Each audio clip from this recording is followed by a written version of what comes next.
S devil Darshan ಪದೇ ಪದೇ ಎಲ್ಲರೂ ಹೇಳ್ತಾರೆ ಏನು ಸರ್ ಬೆಳಗ್ಗೆಯಿಂದ ಸಂಜೆ ಬರೀ ದರ್ಶನ ಹಿಡ್ಕೊಂಡು ಕೂತಿದ್ರ ಅಂತ ನಾವು ಪದೇ ಪದೇ ಹೇಳ್ತಾ ಇದ್ದೀನಿ. ಇದರಲ್ಲಿ ನ್ಯಾಯ ಸಿಗುವವರೆಗೂ, ಇದರಲ್ಲಿ ತಪ್ಪು ಮಾಡಿದವ್ರಿಗೆ ಶಿಕ್ಷೆ ಆಗುವವರೆಗೂ ನಾವು ಬೆನ್ನು ಹತ್ತೀವಿ. ನಿಮಗೆ ಬೇಜಾರಾಗ್ಬೋದು, ನಿಮಗೆ ಏನಪ್ಪ ಇದೇ ಒಂದು ಹಿಡ್ಕೊಂಡು ಕೂತಿದಾರಂತನೂ ಅಂದ್ಕೊಳ್ಬೋದು. ಬಟ್ ಆ ಕುಟುಂಬಕ್ಕೆ, ಆ ತಂದೆ ತಾಯಿಗೆ, ತನ್ನ ಮಗನನ್ನು ಕಳ್ಕೊಂಡಿರುವಂಥ ಕುಟುಂಬಕ್ಕೆ ನ್ಯಾಯ ಸಿಗಬೇಕಾಗಿದೆ. ಆ ಗರ್ಭಿಣಿಗೆ ತನ್ನ ಗಂಡನನ್ನು ಕಳ್ಕೊಂಡಿರುವಂಥ ನ್ಯಾಯ ಸಿಗಬೇಕಾಗಿದೆ. ಆ ಗರ್ಭಿಣಿ ಹೊಟ್ಟೆ ಒಳಗಡೆಗಿರುವಂಥ ಮಗುಗೆ ತನ್ನ ತಂದೆ ಇನ್ನೂ ನೋಡಿಲ್ಲ, ಆದರೂ ಅದು ನ್ಯಾಯ ಸಿಗಬೇಕಾಗಿದೆ. ಈ ವಿಚಾರದಲ್ಲಿ ನಾವು ಪದೇ ಪದೇ ಇದನ್ನು ಹೇಳ್ತಾ ಇದ್ದೀವಿ.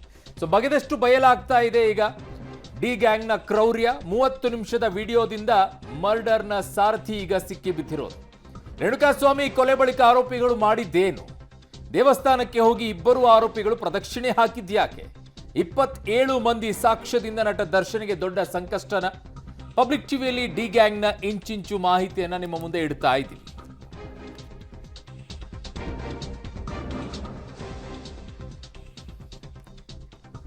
ಸೊ 30 ನಿಮಿಷದ ವಿಡಿಯೋ, ಟೆಕ್ನಿಕಲ್ ಎವಿಡೆನ್ಸ್ಗಳು ಬಹಳ ಪ್ರಾಮುಖ್ಯತೆಯನ್ನು ವಹಿಸುತ್ತವೆ. ಹಿಂದೆ ಆಗಿದ್ದಿದ್ರೆ ಇಂಥವ್ರು ಕೊಲೆ ಮಾಡಿದ್ದಾರೆ ಅನ್ನೋದನ್ನ ನೋಡಿದವ್ರು ಯಾರಾದರೂ ಇದ್ರೆ ಸಾಕ್ಷ್ಯವಾಗಿ ಕನ್ಸಿಡರ್ ಮಾಡ್ತಾ ಇದ್ರು. ಬಟ್ ಈಗ ನೋಡಿರೋದು ಸಾಕ್ಷ್ಯವಾಗಿ ಕನ್ಸಿಡರ್ ಆಗೋದೇ CC ಕ್ಯಾಮ್ರಾಗಳು.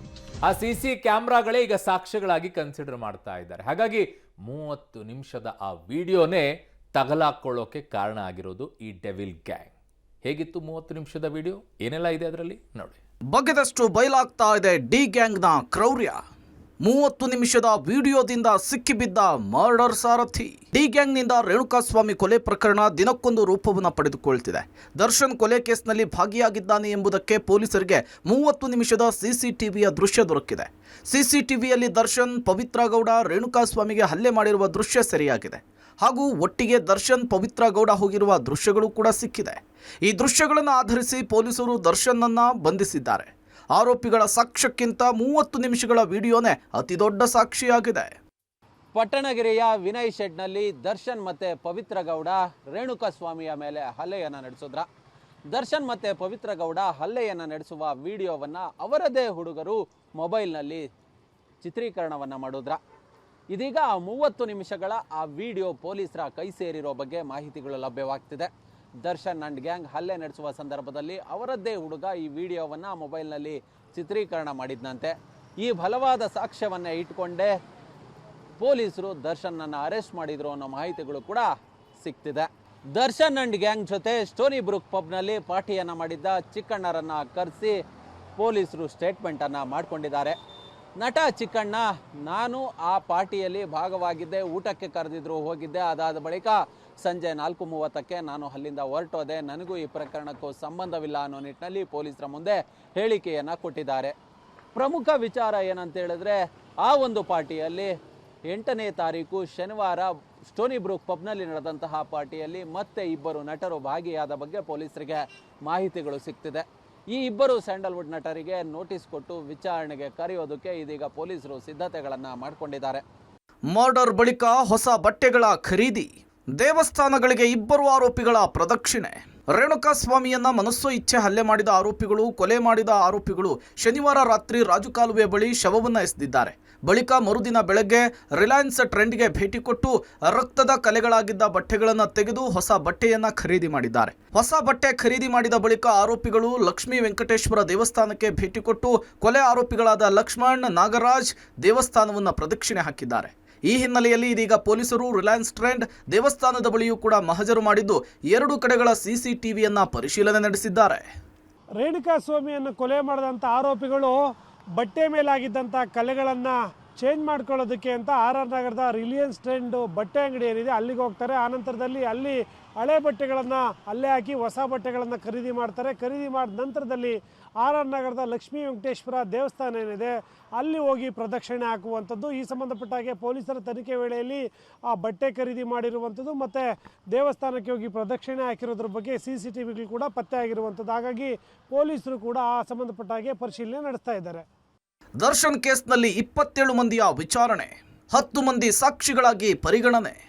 ರೇಣುಕಾಸ್ವಾಮಿ ಕೊಲೆ ಪ್ರಕರಣದ ಸಂಬಂಧ ಪೊಲೀಸರು ಈವರೆಗೂ ಆರೋಪಿಗಳು ಸೇರಿ 27ಕ್ಕೂ ಹೆಚ್ಚು ಮಂದಿಯ ವಿಚಾರಣೆ ನಡೆಸಿದ್ದು, ಘಟನಾ ಸ್ಥಳದಲ್ಲಿ ಹಾಜರಿದ್ದ ಕೆಲವರು ಬೇರೆ ಬೇರೆ ಕಡೆಗಳಲ್ಲಿ ಪ್ರತ್ಯಕ್ಷ ಪರೋಕ್ಷವಾಗಿ ಕಂಡುಬಂದ ವ್ಯಕ್ತಿಗಳನ್ನ ವಿಚಾರಣೆ ಮಾಡಿದ್ದಾರೆ.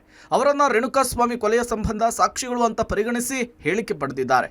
ಶೆಡ್ ಬಳಿ ಇದ್ದ ಕೆಲವರ ಹೇಳಿಕೆ ಕೂಡ ಪಡೆದುಕೊಂಡಿದ್ದಾರೆ. 27 ಮಂದಿಯಲ್ಲಿ 17 ಮಂದಿ ಬಂಧಿತ ಆರೋಪಿಗಳಾಗಿದ್ದು, ಇನ್ನುಳಿದ 10 ಮಂದಿಯನ್ನ ಸಾಕ್ಷಿಗಳಾಗಿ ಪೊಲೀಸರು ಮಾಹಿತಿ ಸಂಗ್ರಹಿಸಿದ್ದಾರೆ. ಸಾಕ್ಷಿಗಳ ಹೇಳಿಕೆಯಿಂದ ದರ್ಶನ್ ಅಂಡ್ ಗ್ಯಾಂಗಿಗೆ ದೊಡ್ಡ ಸಂಕಷ್ಟದ ಸಾಧ್ಯತೆ ಇದೆ. ಪೊಲೀಸರು ತನಿಖೆಯನ್ನ ಮಾಡ್ತಾ ಇದ್ದಾರೆ ಮತ್ತು ತಾಂತ್ರಿಕ ಸಾಕ್ಷ್ಯಗಳನ್ನೆಲ್ಲ ಕೂಡ ಕ್ರೋಢೀಕರಿಸಿಕೊಳ್ತಾ ಇದ್ದಾರೆ.